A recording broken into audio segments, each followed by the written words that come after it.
दोस्तों, आज हम जो है प्रकाश का चैप्टर पढ़ेंगे और ये रेलवे ग्रुप डी के लिए है।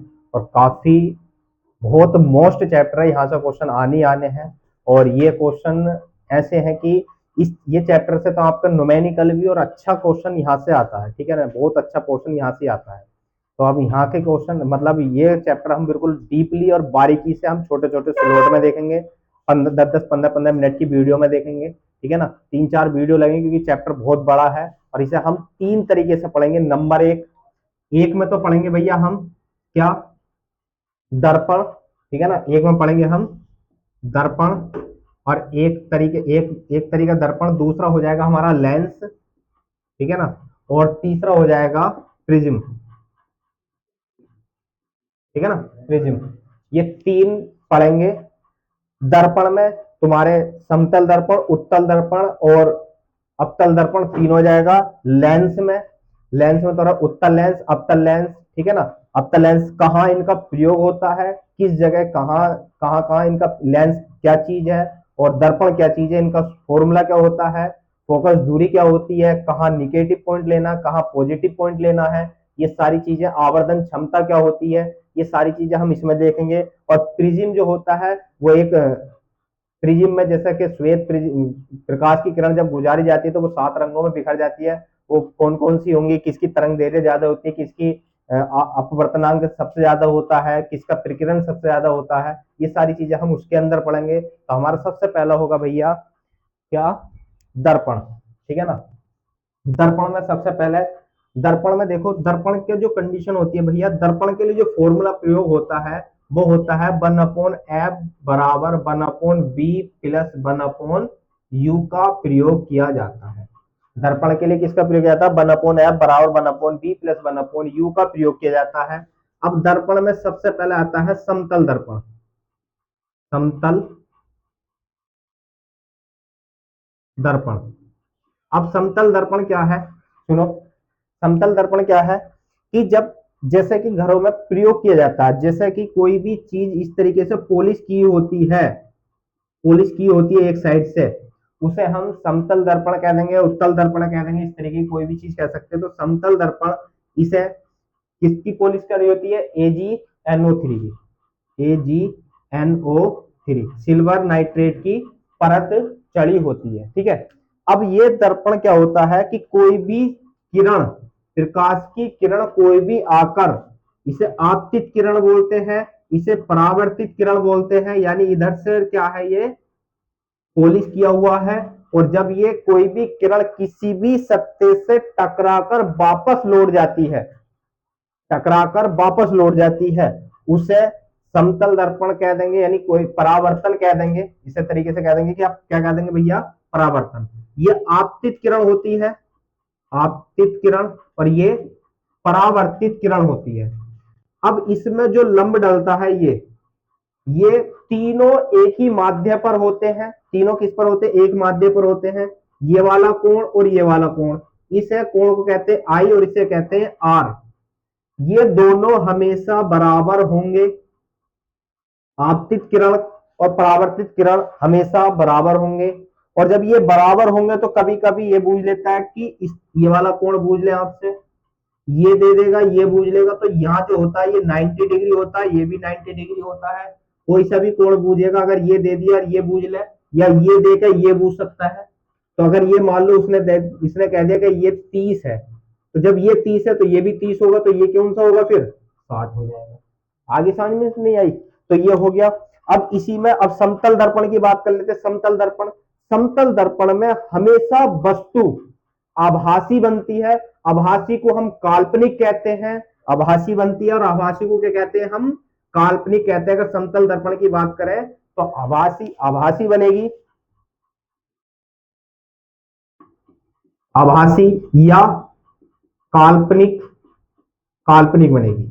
यानी आभासी या काल्पनिक, ये हमेशा दर्पण के पीछे बनती है, ये हमेशा दर्पण के पीछे बनती है।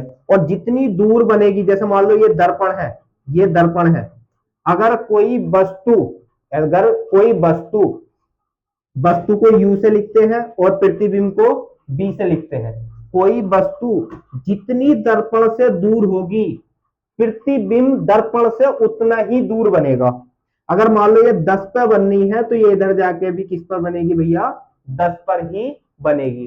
तो कभी कभी ऐसे कहेगा कि एक वस्तु दर्पण से 10 मीटर या 12.5 मीटर की दूरी पर रखी है, तो वस्तु के बीच और प्रतिबिंब के बीच की दूरी बताओ। तो 12.5 का क्या कर दोगे आप, डबल कर दोगे, तो वो कितना हो जाएगा, 25 हो जाएगा। क्लियर है यहां तक की कोई बात, कोई दिक्कत तो नहीं है। अब जब वो यहां से यहां तक की दूरी की बात करेगा तो वो कितना हो गया, 25 हो गया।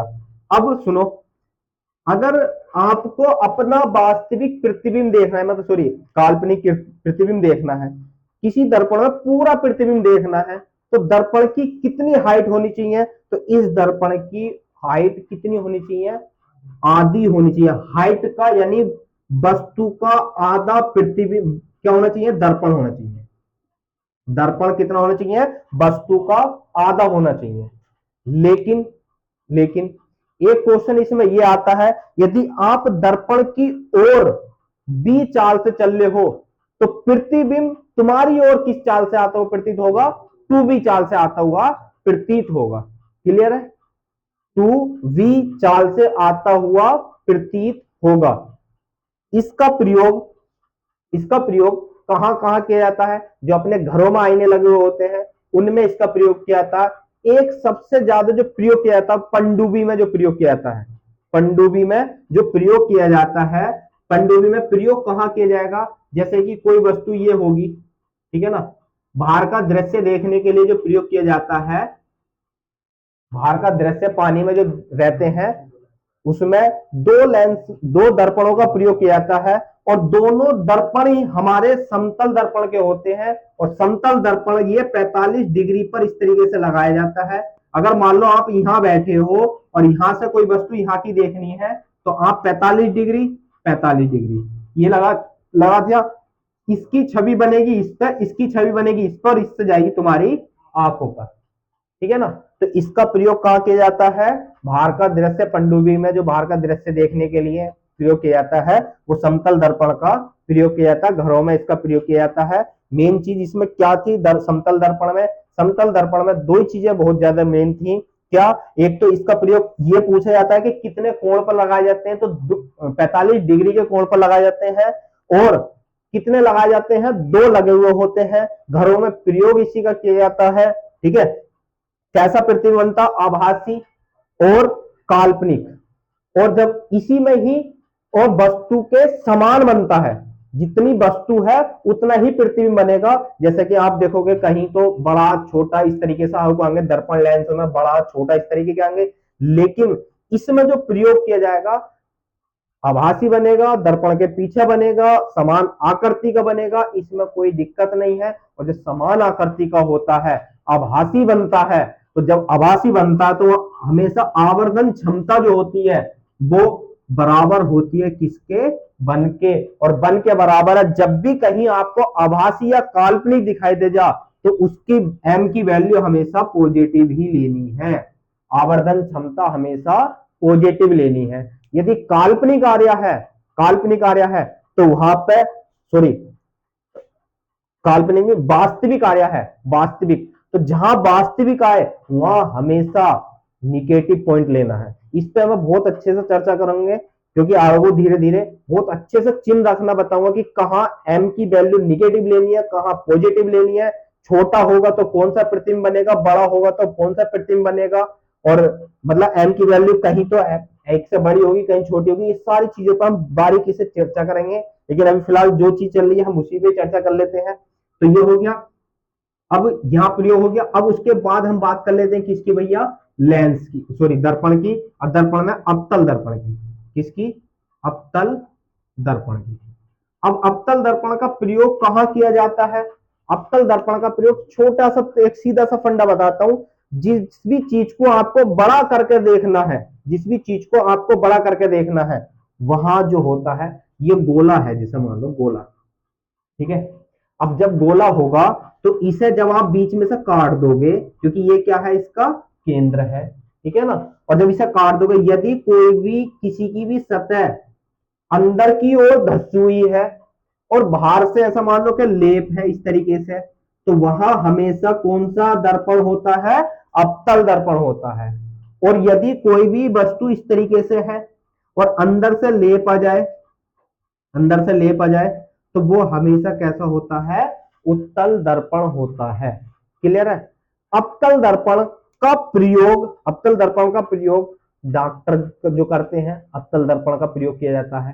ठीक है ना? गाड़ी की हेडलाइट में प्रयोग अवतल दर्पण का किया जाता है। ये सारी जगह अवतल दर्पण का प्रयोग किया जाता है। यानी कोई भी वस्तु छोटे से बड़ी देखनी हो, वहां हम अवतल दर्पण का प्रयोग करेंगे। यदि कोई वस्तु छोटी देखनी है, वहां पे हम उत्तल दर्पण का प्रयोग करेंगे। जैसे सबसे सिंपल एग्जांपल, गाड़ी में जो शीशा लगा हुआ होता है पीछे का दृश्य देखने के लिए, वहां हमेशा हमारा उत्तल दर्पण का प्रयोग किया जाता है। डॉक्टरों के पास, नाइयों के पास, ये जिसके इनके पास जो होता है, वहां किसका प्रयोग किया जाता है भैया? अवतल दर्पण का प्रयोग किया जाता है। अवतल दर्पण की कंडीशन बताता हूं। अवतल दर्पण को क्या क्या कहा जाता है? अभिसारी। अवतल दर्पण सारी किरणों को, जैसे मान लो ये कोई वस्तु है, यहां से जा रही है, ठीक है, और ये इधर जो होता है, ये होता है पी ध्रुव, यहां होती है फोकस दूरी एफ, यहां होता है वक्रता केंद्र सी, और आप आगे चले आओ तो यहां होता है कोई वस्तु अनंत। सुनते रहना, ये वाली चीज यहां पर अनंत होता है। तो यहां से जितनी भी किरणें निकलेंगी इस तरीके से, वो हमेशा फोकस से होकर ही गुजरेंगी। आ रही